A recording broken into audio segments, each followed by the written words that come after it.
දැන් අපිට බයිනවනේ අපි මේ සූත්‍ර පහු කාලින දානවා කියලා. අපි නෙමෙයි මොනේ සූත්‍ර මේ සූත්‍ර ගැන සම්පූර්ණ පරීක්ෂණ කරානේ. ඕල්ඩන්බර්ග්ලා අපි ඒගොල්ලොත් අයින් කරන්නේ යුරෝපෙට කත්තා දිනානේ. දැන් පොල්ලත්ති බුද්ධදත්ත හඳුරු කියන්නේ කවුද? පොල්ලත්ති බුද්ධදත්ත හඳුරු තමයි සූත්‍ර විනය ඔක්කොම බෙදා වෙන් කරලා පතුරු ගැහුවා. ඒ කියන්නේ මේ අටුවාවේ. සූත්‍රත් පතුරු ගැහුවා. විනය පතුරු ගැහුවා. ඊට පස්සේ මේ තේරවාදී මොකද දන්නා කරේ? මේ අර අපේ ඉන්නවනේ ඒ කියන්නේ මේ ලංකාවේ සාධුවරයෙක් කියලා ධර්මපාල ධර්මපාලට ලියුම් යවුවා ඉන්දියාවට. ඕක මතක ගමන මම යාගේ පත්තරේට තමයි මුලින් ලිපි ගියේ පොල්ලත් යනවා. ඔව්. පත්තරේ ලිපි ලියන්න දෙන්න එපා කියලා ලියුම් ගැහුවා. ඊට පස්සේ ලිපි ලියන එක ධර්මපාල නතර කළා නෑ. මම නම් ධර්මපාලතුමා ජාතික වීරයෙක් හැටියට හිතන්නේ නෑ. ඔව්. පැහැදිලිව. ඒක මගේ මතය. මම දන්නේ ඔබතුමා කොයි මතයේද ඉන්නවද කියලා. ඊළඟ කාරණාව තමයි ධර්මපාල ජාතික වෙන්නේ මම නම් ධර්මපාල ශිෂ්‍ය සම්පන්න වැඩගැම්මකට මිනිස්සෙක් කියලා පිළිගන්නේ. ජාතික වීරයෙක් කියලා කිව්වීම ගැන කවර කතාවද? ධර්මපාල තමයි මේ රට මේ තත්ත්වයට පත් කිරීමට වග කිව යුතු මේ කියන්නේ මේ රට මතවාද සමාජගත කරපු කෙනෙක්. විශාලම හානිය කරපු කෙනා. අනිත් එක තමයි මේ භික්ෂුවගේ භූමිකාව නැති කරේ. දැන් මම එදත් කිව්ව ගැමුණු බුද්ධ ශාසනයේ කණ්ඩායම් දෙකයි හිටියේ ගිහියෝයි පැවිද්දෝ. ගිහිත් පැවිදිත් නොවන නපුංසක සම්ප්‍රදායක් හැදුවේ අනගාരിക කියලා.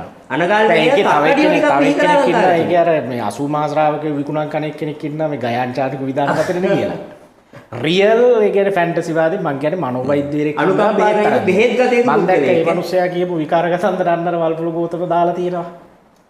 ගයාන් චාලුක විධාන පතිරණ කියනවනේ මේ ත්‍රිපිටකේ නෑ ගයාන් චාලුක කියනවනේ මේ ත්‍රිපිටකයේ මොකද සංගායනා කරේ මොකද සකල පරියාප්තිදර මේ ඡඩ කීනාශ්‍රව ඡඩවිඥ මහරහතන් වහන්සේ. ඒ රහතන් වහන්සේට මහා විහාර තමයි ඔය තේරවාදී විභංගට්ට කතා තියෙන්නේ බඩජහරි නෝ එක භික්ෂුවක් අත කියන්නේ. නෑ කියන.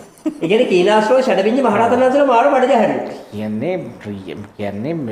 කියන්නේ බෙහෙත් අරන් දෙන්නව මානසික බෙහෙත් අරන් මානසික කොවිඩ් කාලේ නියම වැඩක් වුණා අපේ හැමෝම. දොරමඩලාවට ඇවිල්ලා ගයාන් චාලුක කිව්වා පන්සිල් රකින්න බෞද්ධයන් බය නැතුව කොවිඩ් ලෙඩෙක් බදා ගන්න මේ මුකුත් වෙන්නේ නැහැ. ඒක ඒ වගේ ඇත්තටම සහ පොඩි කපටි වැඩක් එයා කරනවා. එයා ආචාර්ය කියලා දා ගන්නවා පරිවේන ආචාර්ය මං හිතන්නේ. පරිවේන කියන්නේ පොඩි එල්ලේලා ආචාර්ය පොඩි ලියන එක. ඒ වගේ ඊටාම හීනමානයක් තියෙන ධර්මපාලටම හරියන ඒ අපත සම්ප්‍රදායක කියන. ඇත්තටම ධර්මපාල හරියනවා. කොවිඩ් කණිය හොයාගත්තු එක්කෙනාටම සමයි ඒකනේ. දැන් ඔය වගේ මොණ්ඩ ගොන් කතාවක්. සමයි ඒක ඉතුරු ටික අත බැහැන්නේ කියන්නේ ධර්මපාල එක නැවැත්තුවම බුද්ධදත්ත හාමුදුරුවෝ ඒ තුරු ලිපි ටික ලියන්න ඉඩ දුන්නේ කුමාරතුංග.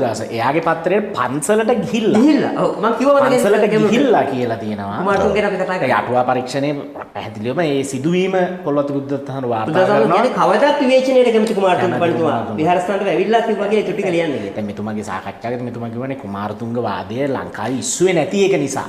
කුමාරතුංග වාදය යට ගහලා ධර්මපාල වාදය ඉස්සුවා. දැන් අවසානයේ අපි කොතන නතර වෙලා තියෙන්නේ?